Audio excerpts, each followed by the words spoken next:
Next topic हमारा multiplication of vector, ठीक है, ध्यान देंगे मल्टीप्लिकेशन ऑफ वेक्टर। सबसे पहली बात हम लोग ये डिस्कस कर, जब हमने एडिशन सब्ट्रैक्शन ये सब बातें डिस्कस की थी तो हमने देखा था कि इस एडिशन सब्ट्रैक्शन में डायरेक्शन का बहुत रोल है। वेक्टर के एडिशन और सब्ट्रैक्शन में डायरेक्शन का काफी रोल है। और सिमिलरली जब मल्टीप्लिकेशन की बात करेंगे तो अगेन यहाँ पर डायरेक्शन का कुछ रोल आने वाला है, ठीक है। सबसे पहली बात, मल्टीप्लिकेशन ऑफ वेक्टर का रिक्वायरमेंट क्यों पड़ा? तो जब भी हम लोग किसी दो वेक्टर की बात करेंगे तो हो सकता है कि कोई दो वेक्टर आपस में मल्टीप्लाई होके एक नई क्वांटिटी जनरेट करे, ठीक है। दो वेक्टर क्वांटिटी आपस में मल्टीप्लाई होकर एक नई क्वांटिटी जनरेट करे, जिसे तुमने क्लास 9th में पढ़ा होगा वर्क डन के बारे में, और थोड़ा सा बेसिक पता होगा कि वर्क डन जो है फोर्स और डिस्प्लेसमेंट का मल्टीप्लिकेशन है। फोर्स भी एक वेक्टर क्वांटिटी है, डिस्प्लेसमेंट भी एक वेक्टर क्वांटिटी है, इन दोनों का multiplication work done. Work done एक ऐसी क्वांटिटी है जो कि दो वेक्टर के मल्टीप्लिकेशन से बन के आ रहा है। तो कहीं ना कहीं कुछ क्वांटिटी ऐसी होगी जो कि दो वेक्टर के मल्टीप्लिकेशन से जनरेट हो रही है, तो हमें मल्टीप्लिकेशन करना आएगा तभी तो उस क्वांटिटी के बारे में भी समझ पाएंगे, ठीक है। तो मल्टीप्लिकेशन ऑफ वेक्टर का रिक्वायरमेंट क्यों है? तो बहुत सारी ऐसी फिजिकल क्वांटिटी है जो कि दो वेक्टर के मल्टीप्लिकेशन से बनती है, ठीक है। तो मल्टीप्लिकेशन हमें सीखने की जरूरत है, तभी हम उस क्वांटिटी के बारे में डिस्कस कर पाएंगे, ठीक है। ऐसा ऐसा बहुत सारा क्वांटिटी अगले 2 साल के कोर्स में हमारे पास आने वाला है, देखेंगे समय के साथ। अभी से अगर मैं चीजों को एक्सप्लेन करना शुरू करूं तो फिर कंफ्यूजन हो जाएगा। तो जैसे जैसे क्वांटिटी के बारे में सीखेंगे ऑटोमेटिक तुम्हें मल्टीप्लिकेशन समझ में आना शुरू हो जाएगा कि कब हमें कैसा मल्टीप्लिकेशन करने की जरूरत है। वैसे हम लोग थोड़ा बहुत यहाँ डिस्कस करने वाले। अच्छा, ये एक बात ध्यान रखना है, जब भी हम एडिशन सब्ट्रैक्शन की बात कर रहे थे वेक्टर में, तो दो वेक्टर का एडिशन या सब्ट्रैक्शन हमेशा वही वेक्टर देता है। इन द सेंस दो फोर्स को जब सब्ट्रैक्ट या ऐड करेंगे तो रिजल्टेंट एक फोर्स ही आएगा, ये बात ध्यान रखना है। दो फोर्स को जब ऐड करोगे तो रिजल्टेंट फोर्स ही आएगा, कुछ और नहीं आ सकता है। लेकिन जब हम लोग दो वेक्टर को मल्टीप्लाई करते हैं, दो अलग अलग वेक्टर को मल्टीप्लाई करते हैं लाइक फोर्स और डिस्प्लेसमेंट, ऐसे केस में एक नई क्वांटिटी जनरेट होगी। हमेशा हमेशा दो वेक्टर के मल्टीप्लिकेशन से एक नई क्वांटिटी जनरेट होगी, ये बात ध्यान रखेंगे, ठीक है। तो मल्टीप्लिकेशन ऑफ वेक्टर की बात करें तो बेसिकली दो तरह का मल्टीप्लिकेशन होता है, दो तरह का मल्टीप्लिकेशन प्रोसेस होता है। एक को हम डिफाइन करते हैं डॉट प्रोडक्ट या फिर स्केलर प्रोडक्ट। क्यों ऐसा होता है सारी बातें हम लोग डिस्कस करेंगे। डॉट प्रोडक्ट या फिर स्केलर प्रोडक्ट।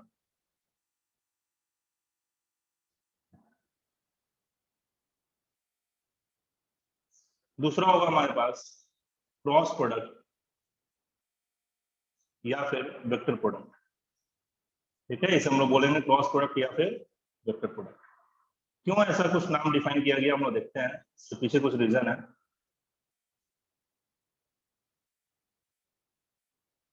ठीक है।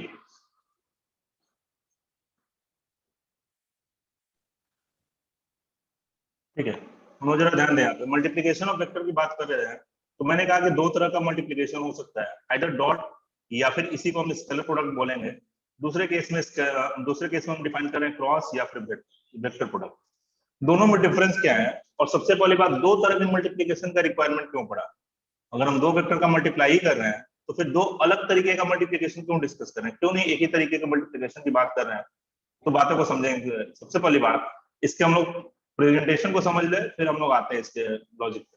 तो डॉट प्रोडक्ट की बात करें तो डॉट प्रोडक्ट नाम इसलिए रखा गया है, कई बार तुमने क्लास बचपन में पढ़ा होगा, कई बार हम लोग मल्टीप्लिकेशन को इस डॉट से दिखाते हैं, ठीक है, और कई बार हम लोग मल्टीप्लिकेशन को क्रॉस से भी दिखा देते हैं।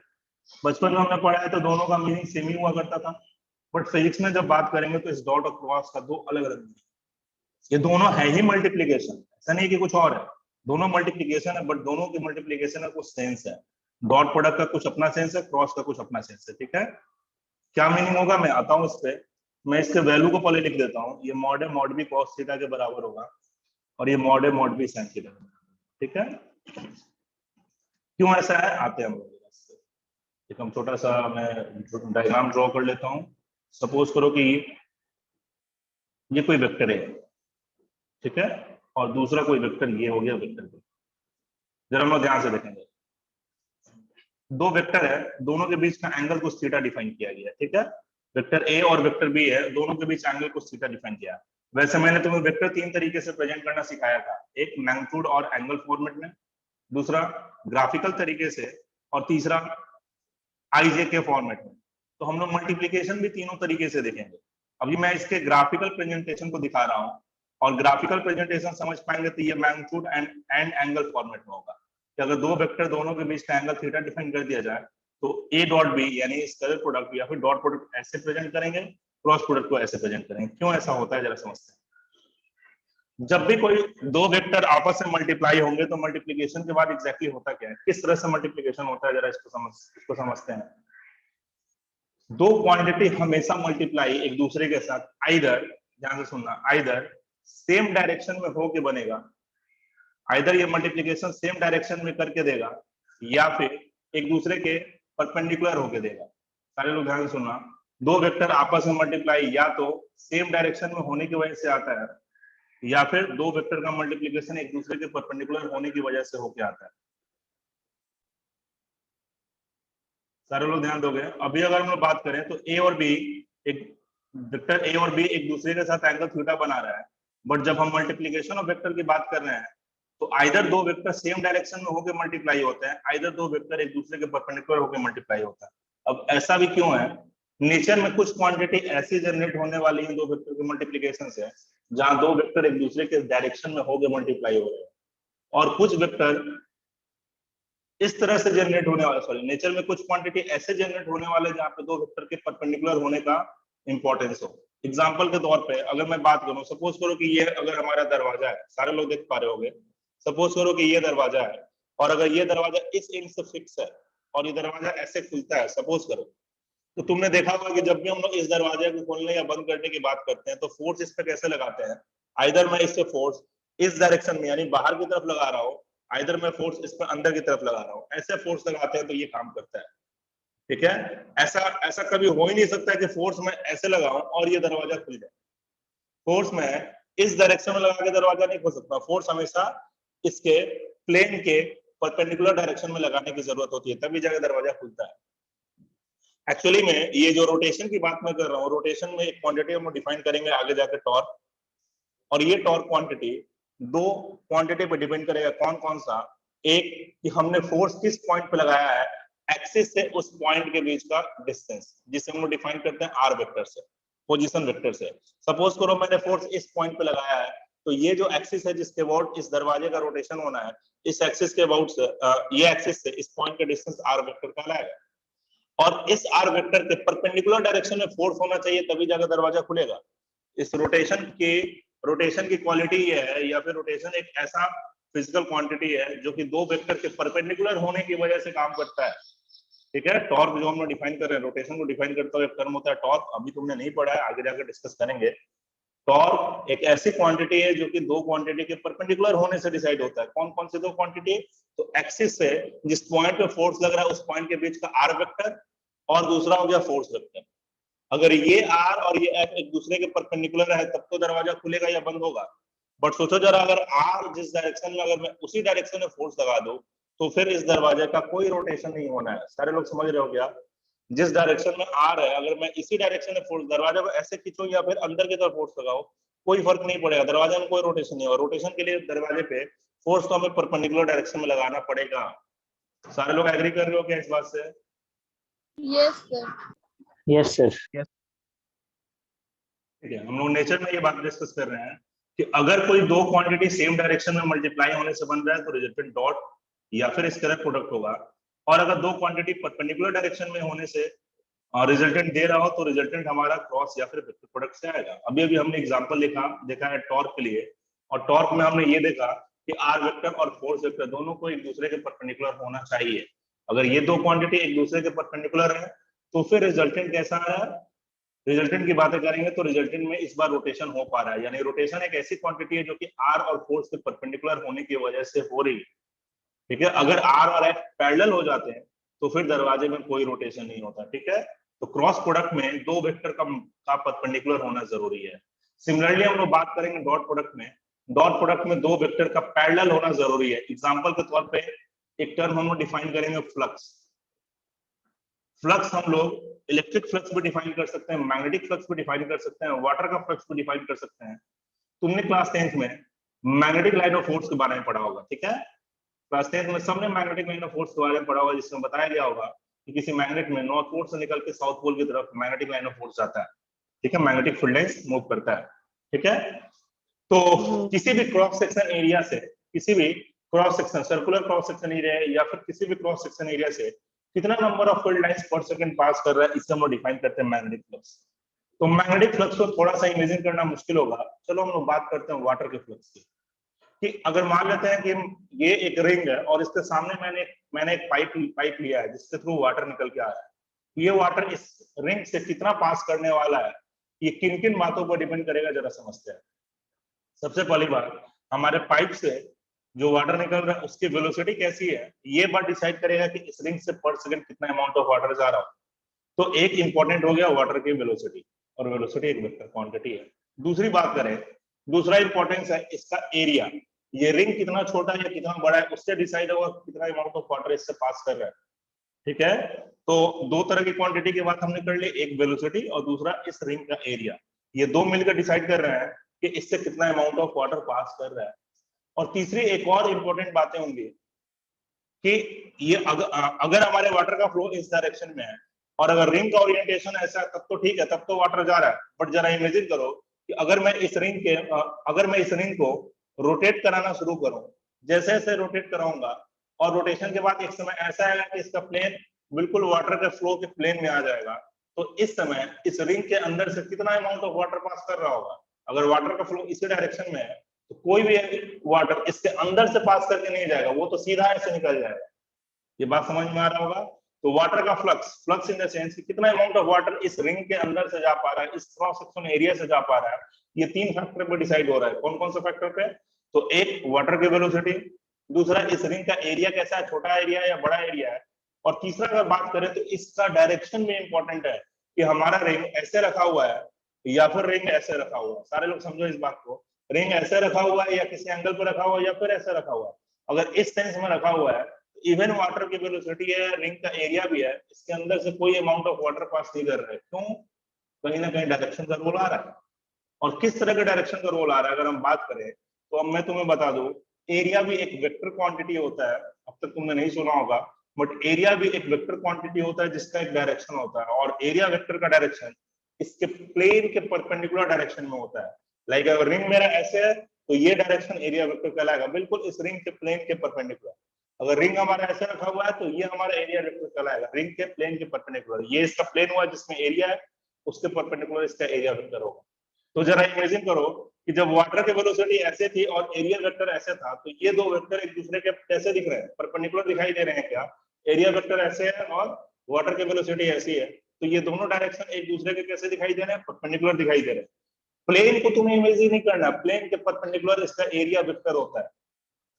वाटर की वेलोसिटी इस डायरेक्शन में और एरिया वेक्टर इस प्लेन के परपेंडिकुलर, तो ये दोनों डायरेक्शन कैसे होंगे? एक दूसरे के बिल्कुल परपेंडिकुलर हो जाएंगे। तो ऐसे केस में कोई वाटर पास नहीं कर रहा है। और अगर हमने रिंग को ऐसे रखा है तो एरिया वेक्टर भी इसी डायरेक्शन में, वाटर की वेलोसिटी भी इसी डायरेक्शन में, दोनों का डायरेक्शन सेम है। इस बार दो वेक्टर सेम डायरेक्शन में होकर मल्टीप्लाई होकर वाटर का फ्लक्स डिफाइन कर रहे हैं। यानी कि ये एक ऐसा सेंस है, फ्लक्स एक ऐसा सेंस है, फ्लक्स एक ऐसी क्वांटिटी है जिसमें दो वेक्टर का सेम डायरेक्शन में होना जरूरी है, ठीक है। इस केस को हम लोग डिफाइन करते हैं डॉट प्रोडक्ट से। जब भी कोई दो क्वांटिटी सेम डायरेक्शन में होगा और मल्टीप्लाई होने के बाद एक नई क्वांटिटी डिफाइन हो रही है, तो हम लोग डिफाइन करेंगे ये डॉट प्रोडक्ट है, ठीक है। तो अभी अभी हमने एग्जांपल देखा है कि अगर हम लोग किसी भी फ्लक्स की बात कर रहे हैं, ठीक है, अगर मैं फ्लक्स की बात कर रहा हूँ एग्जांपल के तौर पे, अगर मैं एक रिंग ऐसे इमेजिन कर रहा हूँ कि ये रिंग बिल्कुल हॉरिजॉन्टल है और दूसरा इमेजिन कर रहा हूँ कि ये रिंग हमारा वर्टिकल रिंग है। अगर कुछ बारिश होती है, ठीक है, तो इस रिंग के थ्रू पानी क्रॉस कर जाएगा, इस रिंग के थ्रू पानी क्रॉस कर जाएगा, वाटर क्रॉस कर जाएगा। बट इस केस में अगर वर्टिकल बारिश हो रही है अगेन, तो हम देखेंगे कि अगर हमारा रिंग वर्टिकल है तो इस रिंग के अंदर से कोई वाटर क्रॉस नहीं करने वाला, ऐसे कुछ क्रॉस नहीं करने वाला अगर बारिश वर्टिकल है। तो बेसिकली इस प्लेन के थ्रू कोई भी अमाउंट ऑफ वाटर पास नहीं करेगा, लेकिन यहाँ बात करेंगे तो अमाउंट ऑफ वाटर पास कर रहा है, ठीक है। ये सिंपली इसलिए हो पा रहा है क्योंकि इनका डायरेक्शन अलग अलग है, ठीक है। एक हमारा प्लेन हॉरिजॉन्टल दिख रहा है, ये हमारा हॉरिजॉन्टल प्लेन में रिंग है और ये हमारे वर्टिकल प्लेन में रिंग है, ठीक है। तो इन दोनों की वजह से डिफरेंस क्या आ रहा है? हॉरिजॉन्टल डायरेक्शन में अगर ये हॉरिजॉन्टल प्लेन में हमारा रिंग है इसका एरिया वेक्टर वर्टिकल डायरेक्शन में है। Area vector is defined in the direction of perpendicular to the plane. और वर्टिकल के लिए जब बात करेंगे तो एरिया वेक्टर कुछ ऐसे आएगा। तो सोचो जरा, वेलोसिटी का डायरेक्शन वर्टिकल और एरिया वेक्टर ऐसे, तो ये परपेंडिकुलर डायरेक्शन आ रहा है। इस केस में इसके अंदर से कोई अमाउंट ऑफ वाटर पास नहीं कर रहा है। और यहाँ देख रहे हैं एरिया वेक्टर ऐसे और वेलोसिटी वेक्टर भी इसी डायरेक्शन में, दोनों या तो पैरेलल है या फिर एंटी पैरेलल है।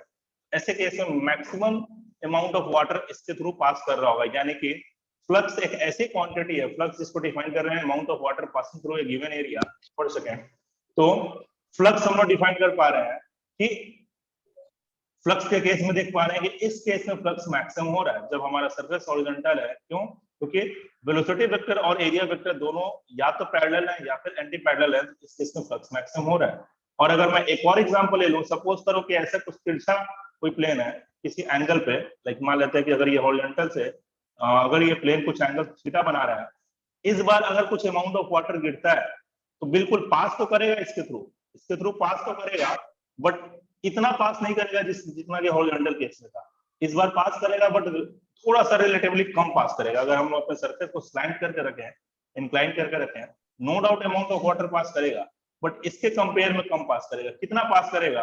अगर मैं इमेजिन करूं थोड़े समय के लिए कि इस एरिया का एक प्रोजेक्शन ग्राउंड पे हॉरिजॉन्टली ऐसे है, जरा ध्यान से सुनना, और एक प्रोजेक्शन ऐसे वर्टिकल है। कैसे ये प्रोजेक्शन में निकाल रहा हूं, जरा ध्यान से सुनना।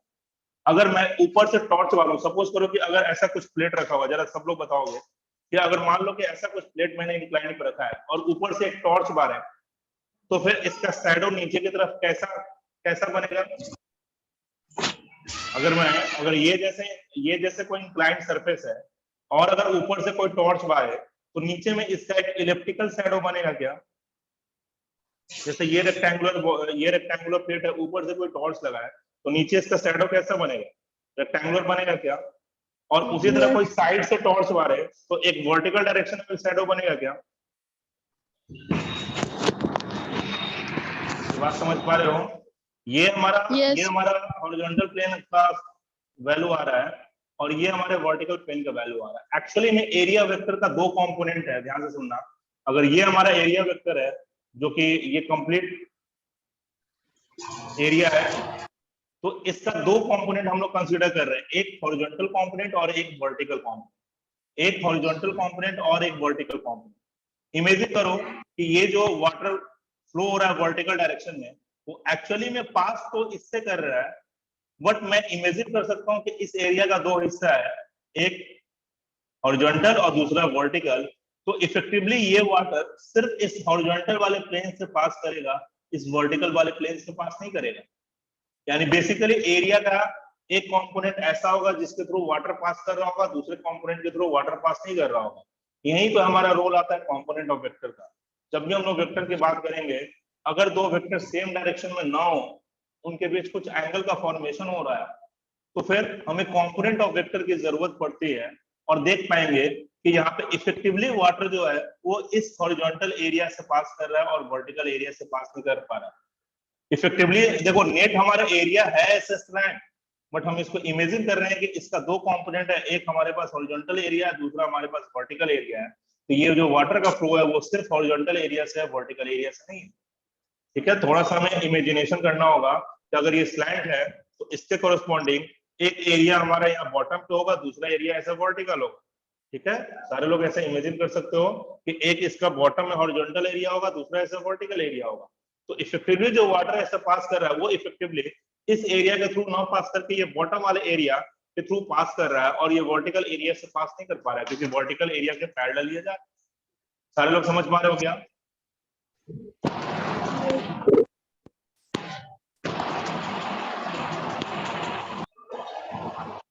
तो बेसिकली हम लोग ये बात डिस्कस कर रहे हैं कि अगर कोई दो वेक्टर हमें गिवन है, दोनों के बीच एंगल थीटा दिया हुआ है, तो आइदर दो वेक्टर सेम डायरेक्शन में होंगे मल्टीप्लाई होंगे, आइदर दो वेक्टर एक दूसरे के परपेंडिकुलर होंगे मल्टीप्लाई होंगे, डिपेंडिंग कि हमारा फाइनल क्वांटिटी कैसा है। तो हो सकता है कि इस बी का मैं एक कंपोनेंट ले लूं ए की तरफ, अगर मुझे ए डॉट बी निकालना हो तो, और बी का एक और कंपोनेंट मैं ले लूं ए के परपेंडिकुलर, जिसे हम लोग डिफाइन कर पाएंगे।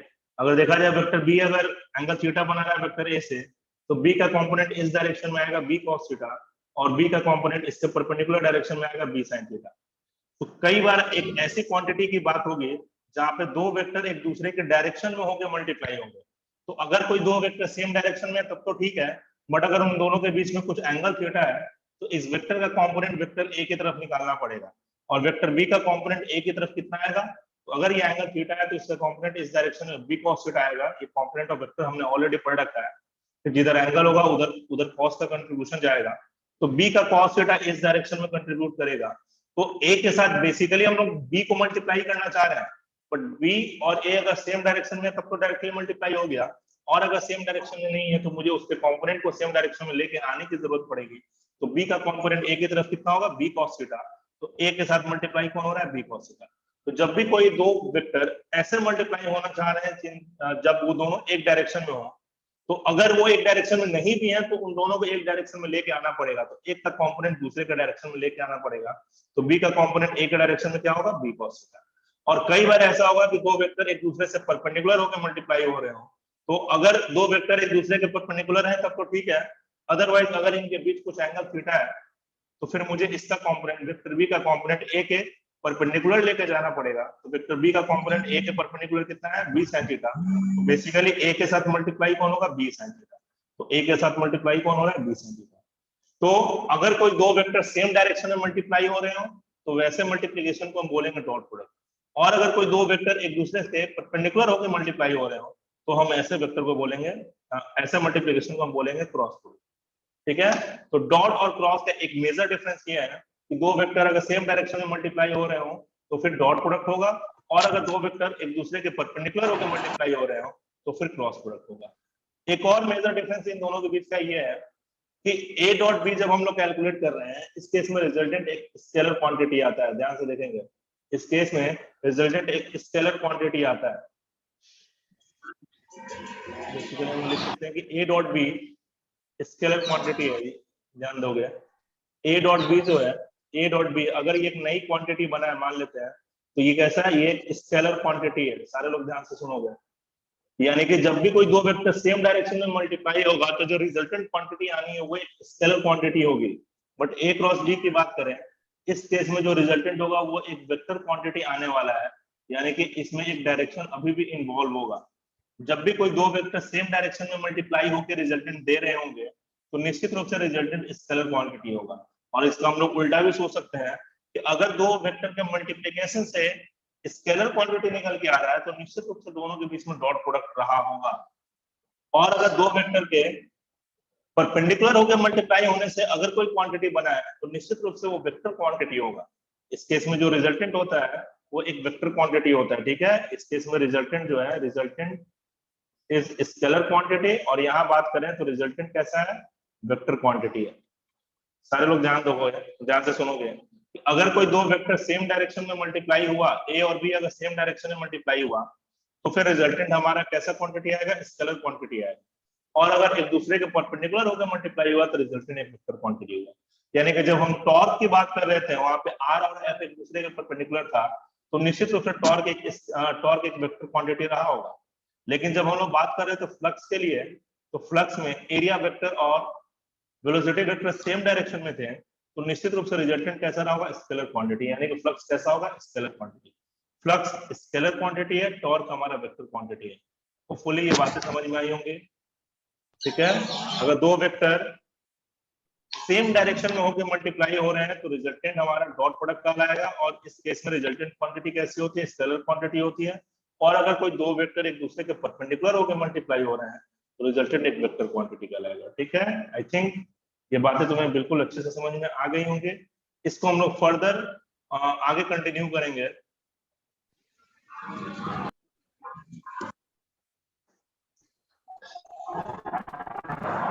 इन डॉट प्रोडक्ट तो सबको ये समझ में आ गया होगा कि इसे स्केलर प्रोडक्ट क्यों बोलते हैं, क्योंकि रिजल्टेंट यहाँ स्केलर क्वांटिटी आ रही है। ठीक है, in dot product both vector must be in same direction.